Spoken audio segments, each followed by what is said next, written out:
Welcome to the Liberation is Lit podcast, where the power of storytelling meets the force for social change. I'm your host, Taylor Simon. And in this podcast, we believe in the profound impact of stories. So I am so excited to talk to author KB Brookins. I've been such a fan of their work forever. So I'm excited to learn more about their writing and activism journey. So welcome, KB. Well, it's good. You're too kind, and I've been a fan of Liberation is Lit, so I'm so happy to be here today. Oh, thank you. So to get us started today, can you tell us a little bit about yourself as a writer and what inspires you to write? Yeah, so I write mostly poems and creative nonfiction. I write a couple of other things on the side as well, but so far have published in both of those genres. And came into writing really because I was like a hashtag follower in high school. So I got my first little group of friends and I wanted to hang out with them all the time. And they just all happened to go to this after school poetry society thing. Because like our after school program at our high school is really robust because most people's parents worked until 5 p.m. And they needed something for us to do between like 3:30 when we let out and like 5 when most people's parents were able to pick them up. So yeah, lots of options for after school programs. But yeah, all of my friends just happened to want like be super interested in poetry. And I was like, okay, girl, I guess like I'll just go because y'all are going, right? And then, just being like a kind of fly on the wall, watching them do their thing, but I didn't particularly like participate probably for the whole first year of the program. And then by the second year, I was like, well, I feel like I would probably have more fun here if I did actually participate. And I also really love that like poetry is allowing my friends to kind of like speak about things that I like used to be very scandalized by like queer relationships and like, sex in general and like, the things that are happening at home, things like that, like things that like even with my closest of friends is like hard to talk about. So yeah, then I started kind of writing and I found it to be like just such a good outlet. For me, a very anxious kid and a very like kind of withdrawn at times kid. And yeah, I've been doing it since. But yeah, and what inspires me to write really is kind of being able to communicate with other people effectively. Like that's kind of how I started writing. It's also a way to just like relate to people, right? And build community amongst like writers and also amongst people who like understand what you're talking about in your writing. It's a way for me to kind of reach out my hand to people who feel me and also reach out my hand to people who need to feel me, right? People who are in, those positions of power, or those positions of privilege, and like really need to hear, from perspectives that are not their own.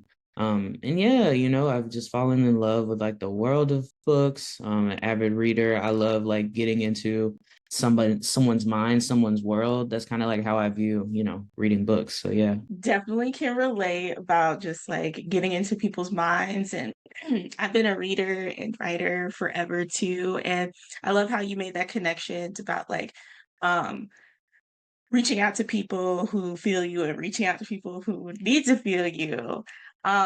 So kind of speaking about that, I love how like the first thing in your Instagram bio says like Black trans dreamboat. I love that like descriptor. So how does your Blackness and your transness show up in your work? Yeah, I think it's hard for it not to because, all writers write from their own point of view, and being Black and trans influences so much of like everyday life and like what I see. So it impacts, my personal relationships, my professional relationships, what, medical provider I can go to and which ones I can't, what places I can go out to into the world safely and which ones I can't, how people see me, how I see myself, like all of those things are impacted by, society's understanding of Blackness and society's like definition of transness, or sometimes like misdefinition, like misrepresentation of transness and Blackness. So yeah, it's hard not to talk about. I find myself, right, like even when I'm writing a poem about flowers, even when I'm writing a poem about, a day that I had in the park or a day that I went swimming. Well, okay, that day that I went swimming is washed by the fact that I was shirtless and people saw scars on my chest and people thought things about that they maybe didn't voice, but I saw in their faces. Like, it's just everything that I write comes from the vessel of me. So, right, like it's not really something that I can escape.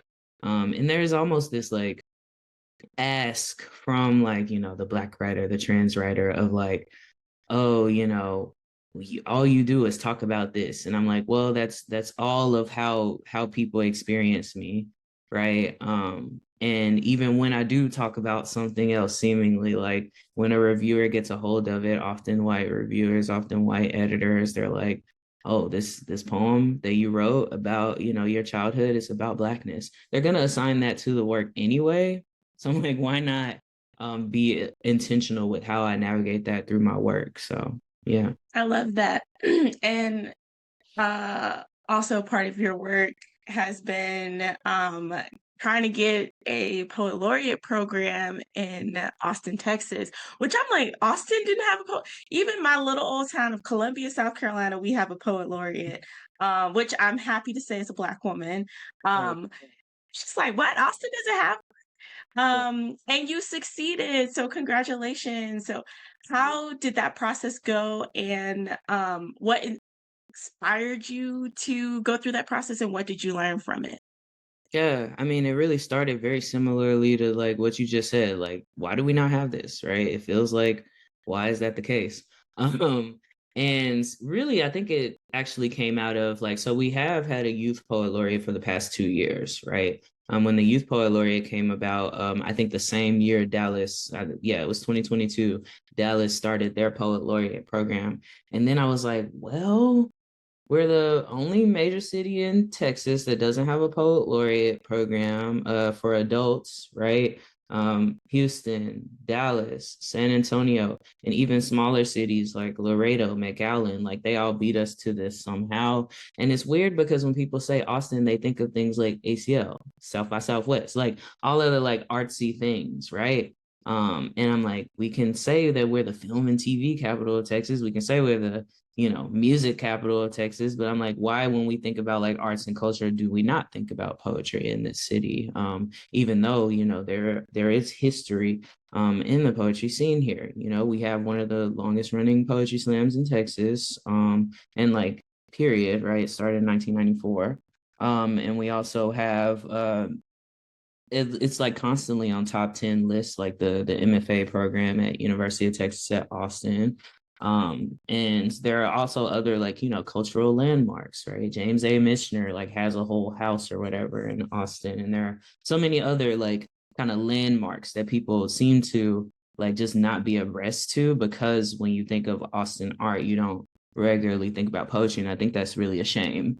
And we also have Torch Literary Arts, right? Like organization specifically catered to Black women writers in Austin, right? So it's like, y'all tripping. It's kind of my whole MO about it, right? So I just kind of started having conversations with constituents and like people in Austin, like Amanda Johnson, who is our 2024 Texas Poet Laureate, like people at Torch, people at the Texas Book Festival, which the Texas Book Festival happens in Austin every year as well, and it is like a major literary and poetry event for not just Austin, but like on a national level for authors and readers in general.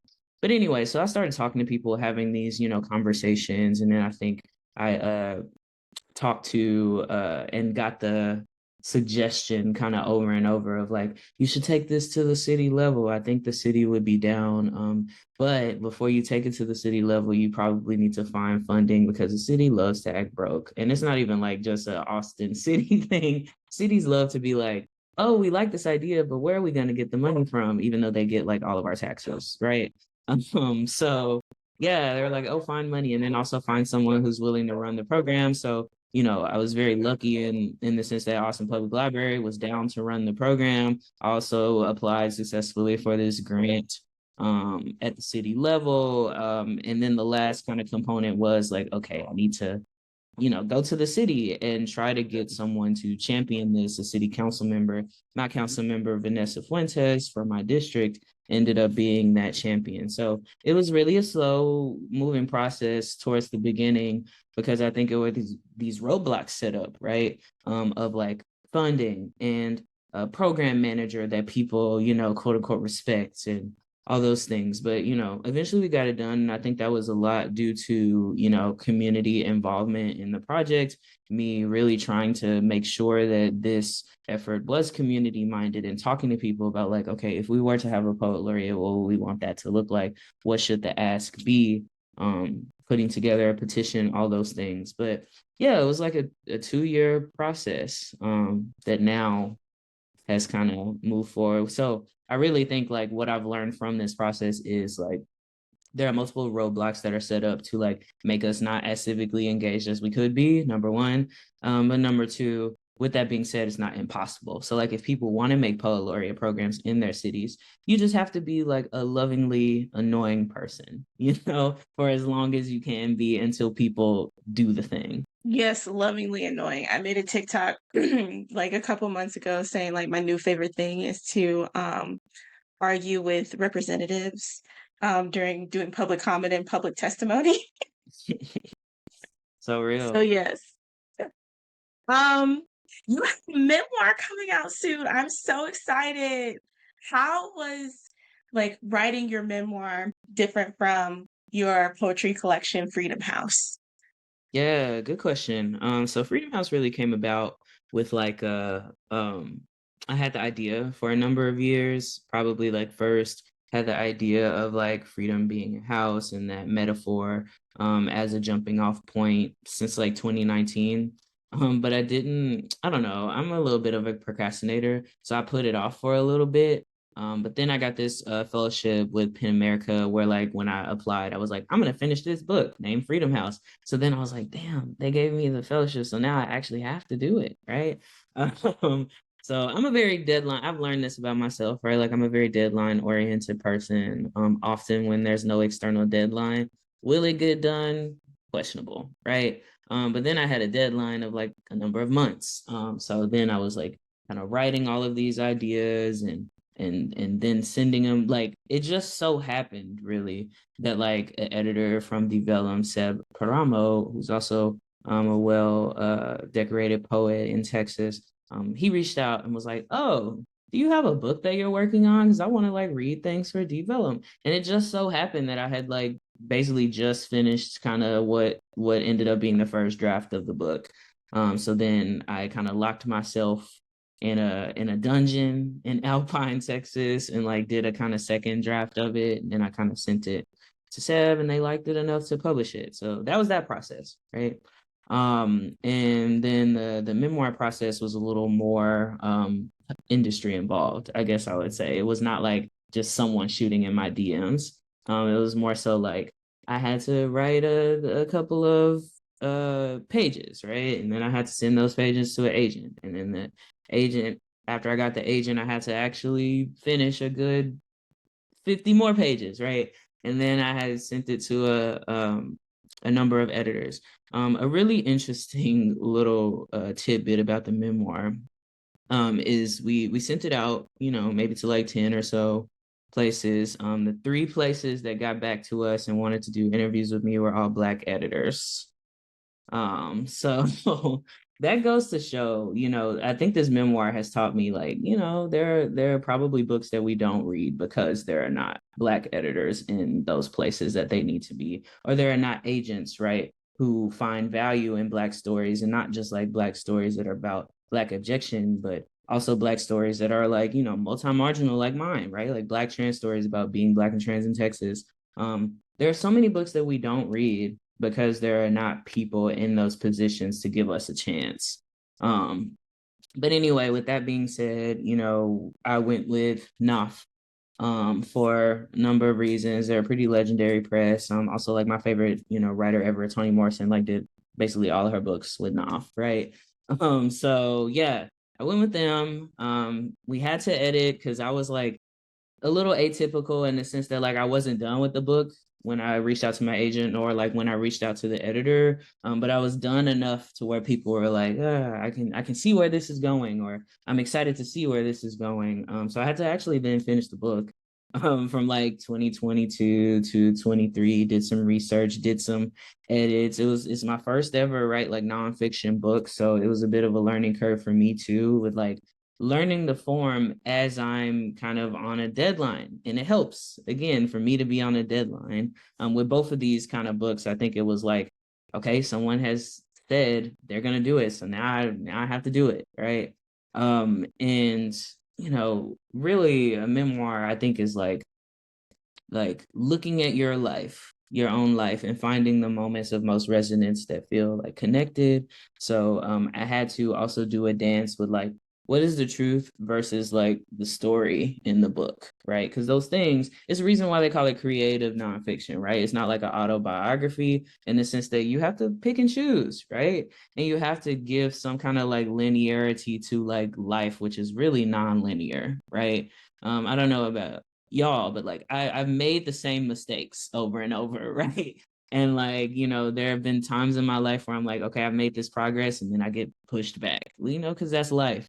But like trying to portray that right through prose, that feels like it has some kind of like pull on a reader. It's a dance. So, I worked on that as long as I could until I had to like turn it in. And now have been just in the process of it's now a week before the book comes out. So I'm about to see, I guess, if I pulled it off.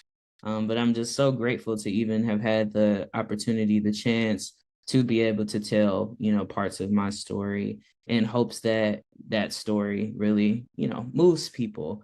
And my attempt at nonfiction, yeah, really resonates with the people it's supposed to resonate with. I'm sure it's going to be amazing, and I'm so excited to read it. I can't wait. But one thing I've noticed throughout our conversation today is just that level of like being active and wanting to like bring in the importance of like representing blackness, transness to people who need it, both people who identify and resonate and who need to be humanized by it.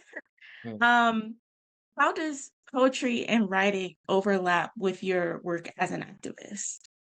Yeah, good question. So I guess one could a tribe activist to me in the sense that like I am a pusher of like, I'm going to try to push you into doing this thing that, community wants you to do. Not always protest and picket sign, but surely like archival and, being again like annoying until something happens.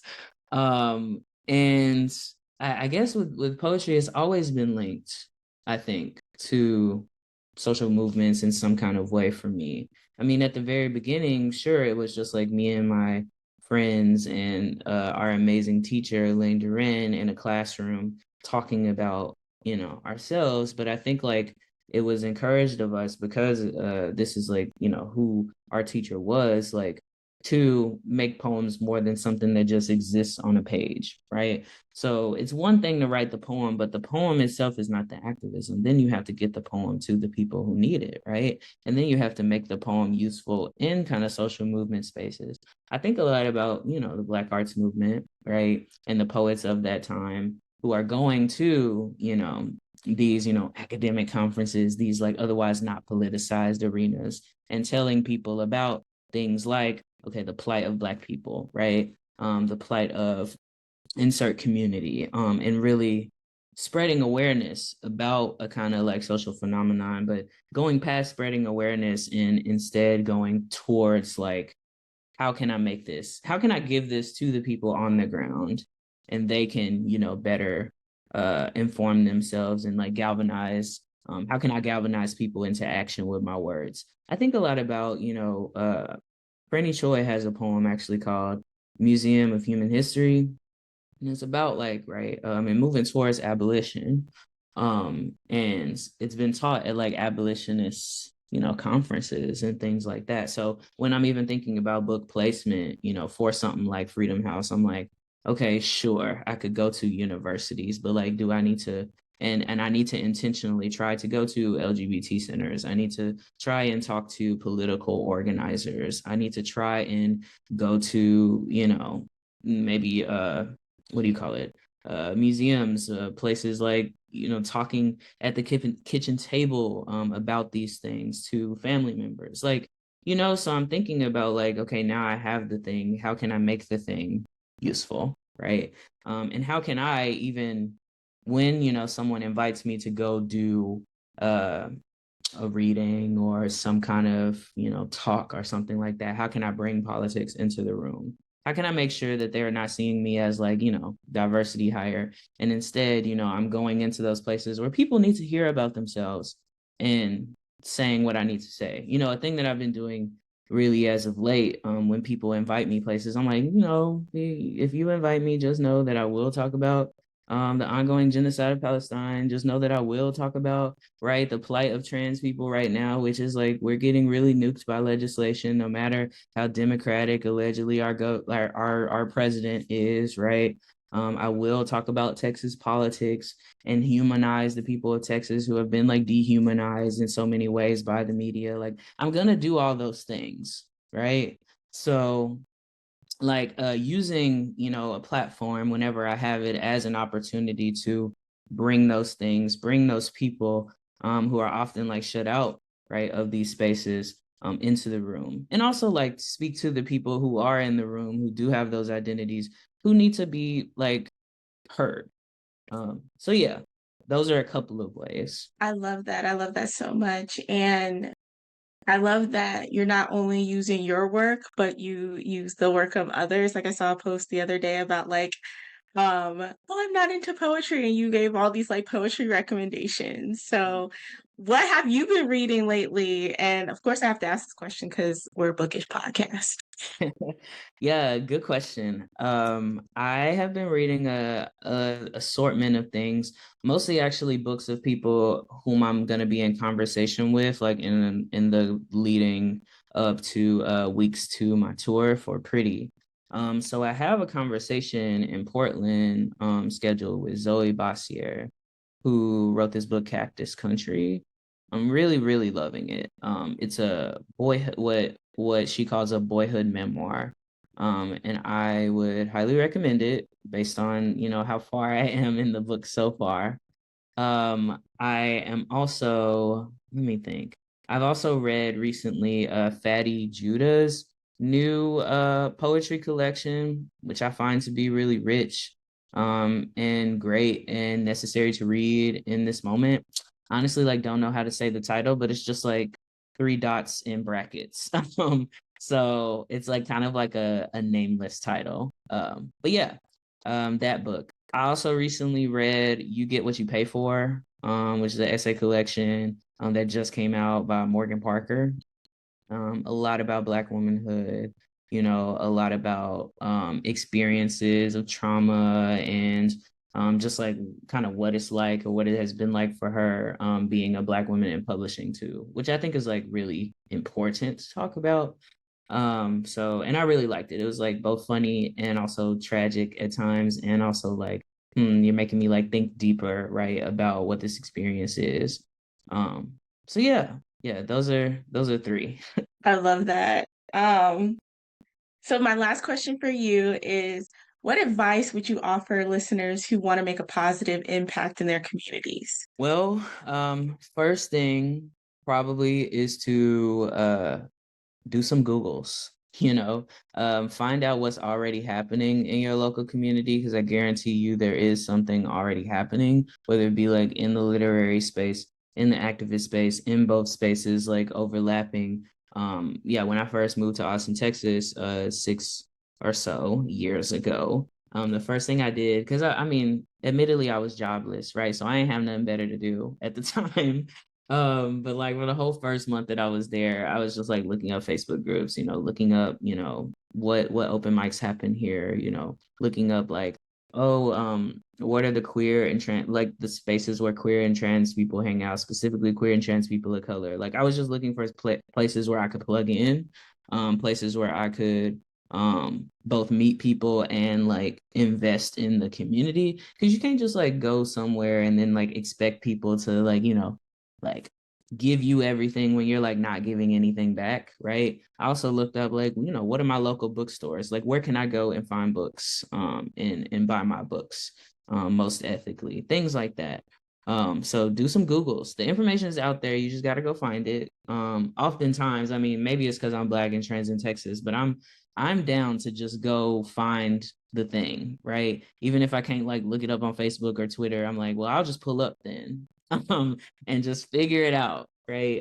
Sometimes, for reasons of like, phobias and isms and things like that, people have to be more low key about where they hang out. But you'll find it if you like put yourself out there, right? Do the Googles and also just like pull up places. I just pulled up on some indie bookstores when I first moved here too, and we're like, you know, if y'all are looking for a reader, I'm down to come and read some poems. Like just straight up asking for what you want also, right? And being intentional about like, I don't know, showing love and like not expecting anything back. So anytime I go to an open mic or, a poetry slam or a poetry reading or something like that, I do try to at least talk to one person. And if I like somebody's work, I'll go up to them and be like, I liked that poem you did. It made me think about this. Because you don't know, you can make somebody's day. I mean, like, surely I get very insecure as a writer sometimes. So, like, if someone comes up to me and they're like, I like that thing, right? It can really, make my day, make it so I can actually write a poem later. So doing that and making sure that you're consistent, you know. Don't just show up right when the latest tragedy is in the news. Like be consistent. And I think consistency comes with being honest about like what you have capacity to do, right? So for instance, right now, what I'm doing for my community is I got a little shortcut set up on my phone where it like emails all of my representatives about a permanent and immediate ceasefire. Like every day, they're just hearing from me at 8 a.m. It's like a shortcut. All I had to do was set it up once on my little iPhone, and now it just sends right to all my city councilors, all my state representatives, etc. And I'm sure you have something like that in your local city. And also, archiving, because I know I can do that through my work and also through just like grabbing things because there are a lot of people invested in us like forgetting about the political moment that we're living in right now.